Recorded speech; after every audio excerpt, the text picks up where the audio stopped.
siapkan hati kita untuk kita boleh merenungkan sejenak kasih Tuhan yang sudah besar, yang sudah berkorban bagi kita.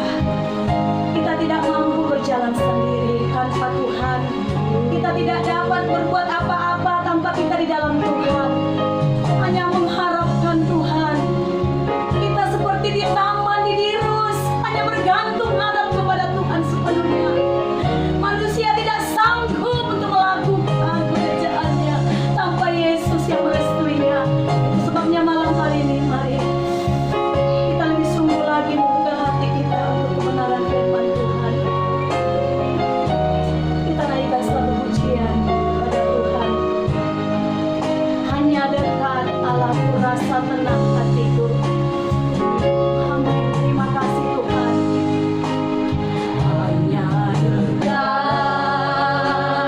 Allahku rasa tenang hatiku. Kau sertai jalanku sepanjang hidupku. Hanya dekat padamu Tuhan. Hanya dekat padamu. Ada kekuatan baru. Ada kekuatan baru. Kaulah perlindunganku, keselamatanku.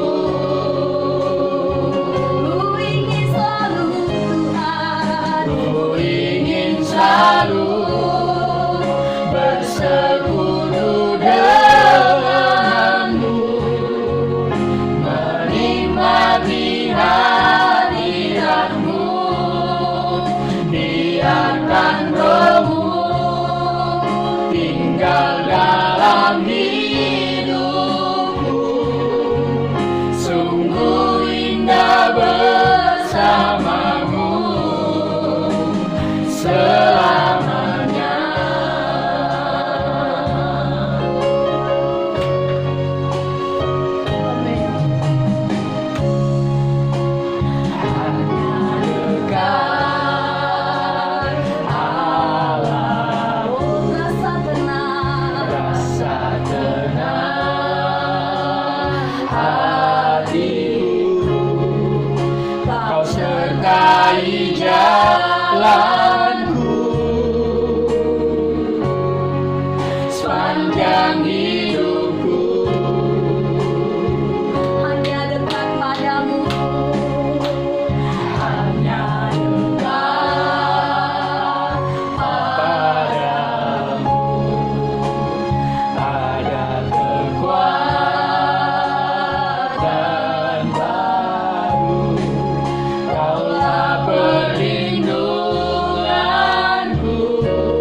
Tuhan kami kuat. Bersama dengan Tuhan kami tidak mengalami ketakutan. Bersama dengan Tuhan ada keberanian. Kasih dan kuasa menyertai kami. Di dalam Kristus Yesus kami mengucap syukur dan berdoa. Sama-sama kita katakan amin. Shalom bagi kita semua.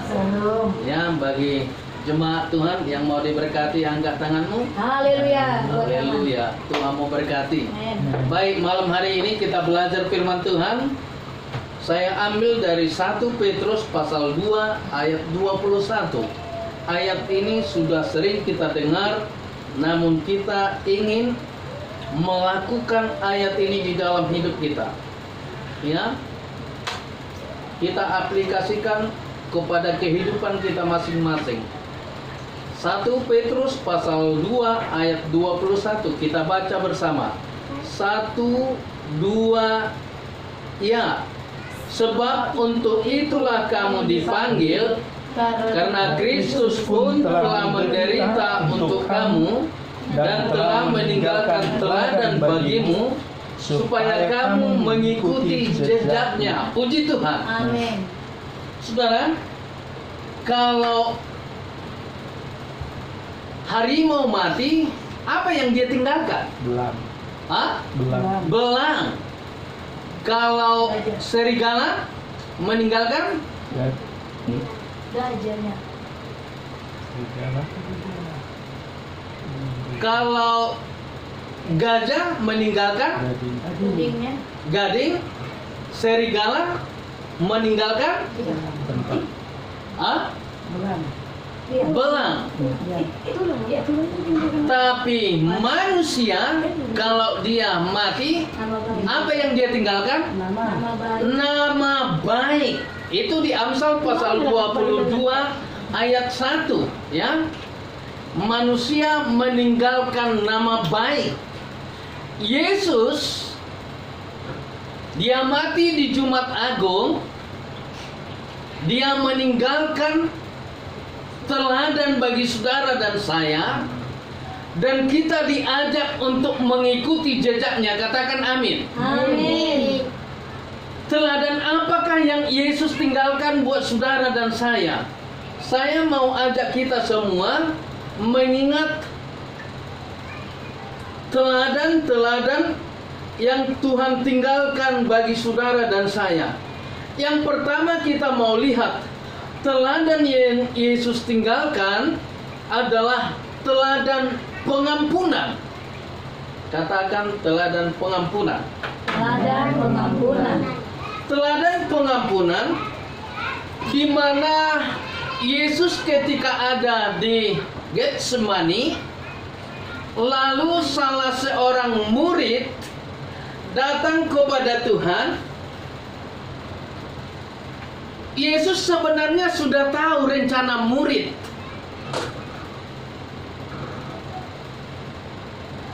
Yang menjual dia dan menyuruh untuk menangkap dia. Yesus tidak menghardik, Yesus tidak memaki, Yesus tidak mengusir, tapi Yesus berkata, "Engkau datang sahabatku."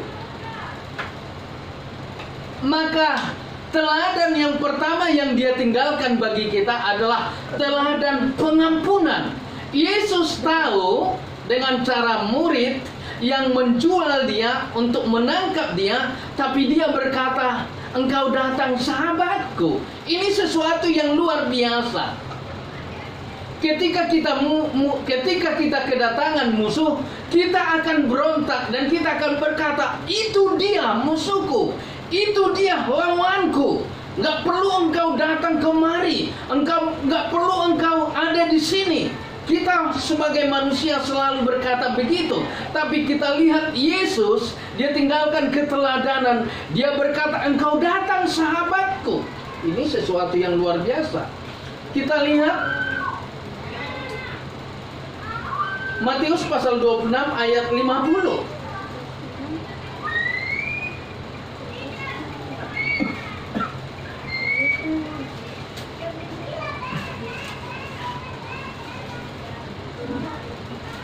Sudah ada yang dapat?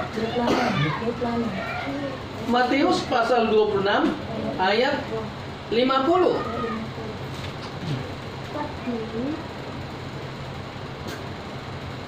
Sudah ada yang dapat? Tolong dibaca.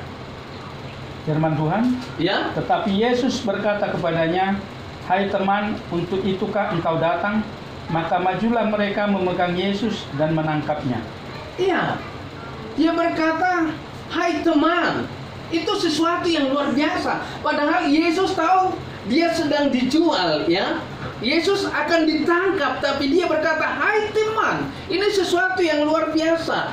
Bahkan dia bukan hanya berkata dengan "Hai sahabat, hai teman", tapi dia juga mengajarkan supaya kita melakukan pengampunan. Pengampunan itu bentuknya bagaimana? Mengasihi musuh. Ya, dia ajarkan kita untuk mengasihi musuh, bukan untuk membencinya. Dia ajarkan kita mengasihi musuh. Bahkan lebih dalam lagi, tidak cukup hanya mengasihi, melakukan hal-hal yang baik. Kata firman Tuhan, beri musuhmu makan. Apakah di antara kita sudah dapat melakukan seperti ini? Ketika ada musuh kita, kita beri makan? Hah?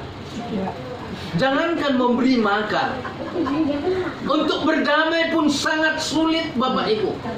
Ya, sangat sulit. Ini Tuhan kasih keteladanan bagi kita, ya, untuk mengampuni musuh, melakukan yang baik, bahkan sampai memberi makan. Kenapa? Kita lihat ketika dia di kayu salib, apa Yesus katakan? Ampunilah mereka sebab mereka tidak tahu apa yang mereka perbuat. Ini sesuatu teladanan yang patut kita teladani dari guru kita, dari gembala yang baik, dari Yesus yang kita sembah, dari Tuhan yang telah bangkit di hari ketiga. Puji Tuhan. Lalu kita mau lihat teladan yang kedua. Apa itu? Teladan rendah hati. Saudara, kita boleh lihat Filipi pasal 2 ayat 6 sampai 8.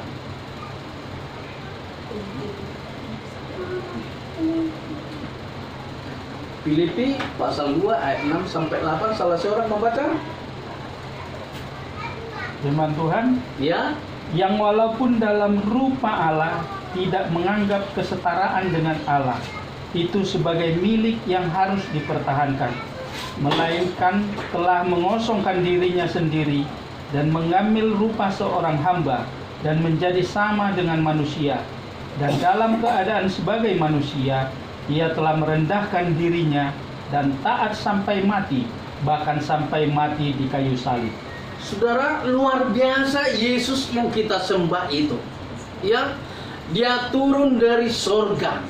Ya, dia tidak mempertahankan ketuhanannya, kealahannya, tapi dia mengosongkan diri, mengambil rupa seorang hamba menjadi manusia, sama seperti saudara dan saya. Dia ada bersama-sama dengan kita. Ini membuktikan ada kerendahan hati di dalam Yesus Kristus. Ya, segala kemuliaannya dia tinggalkan, Bapak Ibu. Ya, dia tinggalkan. Namun dia tetap satu dengan Bapa kita di surga. Karena firman Tuhan berkata, Ia dan Bapa adalah satu. Ya. Saudara, ini sangat sulit untuk kita kerjakan kalau kita tidak bersama dengan Roh Tuhan. Ya, ketika kita diturunkan dari jabatan kita merasa malu dan memberontak, Bapak Ibu. Begitu kita diturunkan, wajah kita berubah, hati kita, pikiran kita berubah, Bapak Ibu. Tapi Yesus, dia tinggalkan segala kemuliaannya. Ya, dia kosongkan. Dia sama seperti saudara dan saya. Ya, supaya apa? Supaya dia buktikan keteladanan itu bagi kita masing-masing. Ya, inilah keteladanan yang kedua, rendah hati. Lalu kita mau lihat keteladanan yang ketiga. Apa itu keteladanan yang ketiga? Yaitu keteladanan murah hati. Saudara, kita baca 2 Korintus pasal 8 ayat yang ke-9.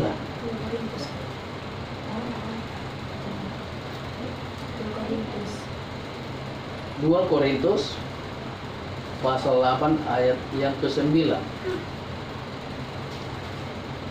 Firman Tuhan, Ya, karena kamu telah mengenal kasih karunia Tuhan kita Yesus Kristus, bahwa Ia yang oleh karena kamu menjadi miskin, sekalipun Ia kaya, supaya kamu menjadi kaya oleh karena kemiskinannya. luar biasa. Allah kita itu ya Allah yang murah hati.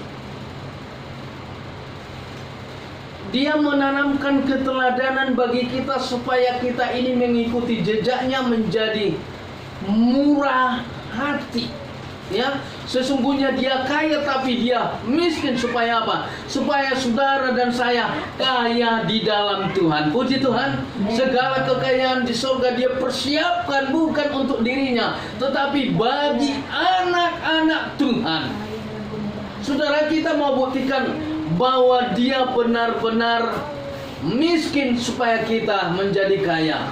Ketika dia dilahirkan dari keluarga yang sangat miskin. Dia dilahirkan di tempat yang sangat miskin. Kita lihat Lukas pasal yang kedua ayat 6 dan 7.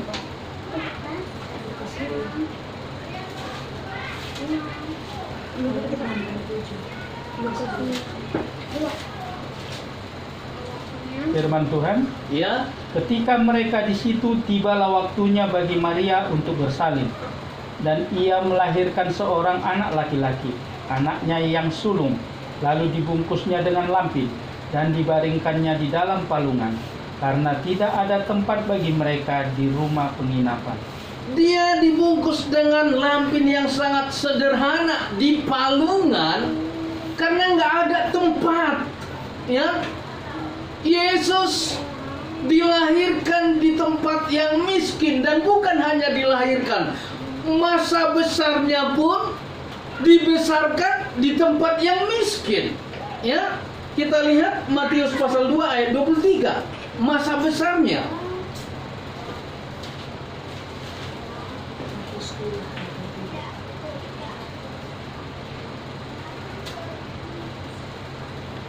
Firman Tuhan, Ya, setibanya di sana, ia pun tinggal di sebuah kota yang bernama Nazaret.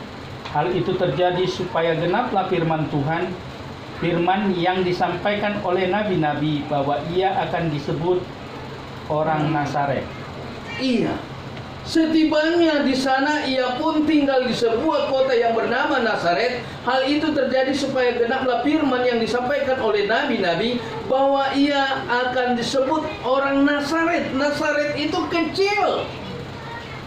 Nazaret itu tidak memiliki kekayaan yang luar biasa, tapi dia dibesarkan di sana supaya apa? Supaya Yesus yang kita sembah itu disebut orang Nazaret. Ya. Jadi lahir dia di tempat yang miskin, dibesarkan dia di tempat yang miskin. Saudara, aku baca firman Tuhan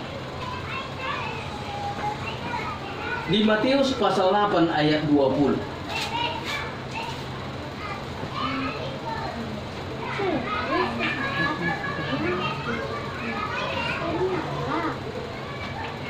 Firman Tuhan, Ya, Yesus berkata kepadanya, serigala mempunyai liang dan burung mempunyai sarang, tetapi anak manusia tidak mempunyai tempat untuk meletakkan kepalanya. kalau kita teliti, kita simak, kita analisa ayat ini. Burung punya sarang, serigala punya liang. Saudara, sepertinya burung dan serigala lebih berharga daripada Yesus. Karena apa? Dia katakan untuk meletakkan kepala pun tidak ada tempat. Ini bisa dibuktikan ketika Yesus mati, dia dikubur, kuburan itu disewa. Dia hanya numpang di situ. Ya. Sepertinya lebih berharga burung dan serigala. Kenapa? Burung memiliki sarang, serigala ada liang, ada tempatnya. Tapi dia katakan untuk meletakkan kepala pun tidak ada. Begitu miskinnya Yesus. Supaya apa? Supaya saudara dan saya kaya di dalam Tuhan. Katakan amin. Jadi ada keteladanan. Kalaupun kita ini tidak berharga bagi orang, tapi kita kaya di dalam Tuhan. Kita sangat berharga di mata Tuhan. Puji Tuhan. Jadi ada keteladanan yang Yesus tinggalkan bagi saudara dan saya. Keteladanan yang pertama adalah keteladanan pengampunan. Sebagai anak Tuhan, kita harus melepaskan pengampunan bagi siapa saja pun. Puji Tuhan. Haleluya. Jangan seperti orang Kristen yang ada di sana. Sudahkah engkau mengampuni? Lalu dia jawab, Pak Pendeta, saya sudah mengampuni, kecuali yang satu itu. Masih ada kecuali yang satu itu. Dan yang anehnya di zaman sekarang, setahu kita lebih banyak laki-laki, lebih banyak perempuan menyuruh lakinya untuk mencari perempuan yang lain. Sekarang terbalik, justru perempuan menyuruh lakinya untuk mencari perempuan. Yang anehnya tahu firman, tapi dia langgar. Saudara, ini sangat berbahaya bagi kehidupan orang Kristen. Maka keteladanan Yesus itu perlu kita teladani di dalam hidup kita. Ya, dia meninggalkan keteladanan. Ya, sekali lagi, dia meninggalkan keteladanan. Ya, meninggalkan keteladanan buat saudara dan saya, supaya saudara dan saya mengikuti jejaknya. Itu sebabnya kita ikutilah jejak Yesus itu. Kita harus mengampuni, kita harus rendah hati, dan kita harus murah hati. Yesus saja yang lebih berharga burung dan serigala. Karena apa? Burung memiliki sarang, serigala memiliki liang. Yesus tempatnya bukan di bumi, tempatnya di sorga. Maka tempat kita anak-anak Tuhan akan bersama dengan Yesus di sorga yang sudah Tuhan persiapkan. Itu sebabnya kita tundukkan kepala. Kami percaya akan kebenaran-Mu. Keteladanan yang Tuhan tinggalkan, kami harus ikuti jejak-Mu sampai Tuhan datang pada kali yang kedua. Terpuji termulialah Tuhan, kekal sampai selama-lamanya. Di dalam Kristus Yesus kami mengucap syukur dan berdoa. Haleluya. Amin. Saya serahkan kembali.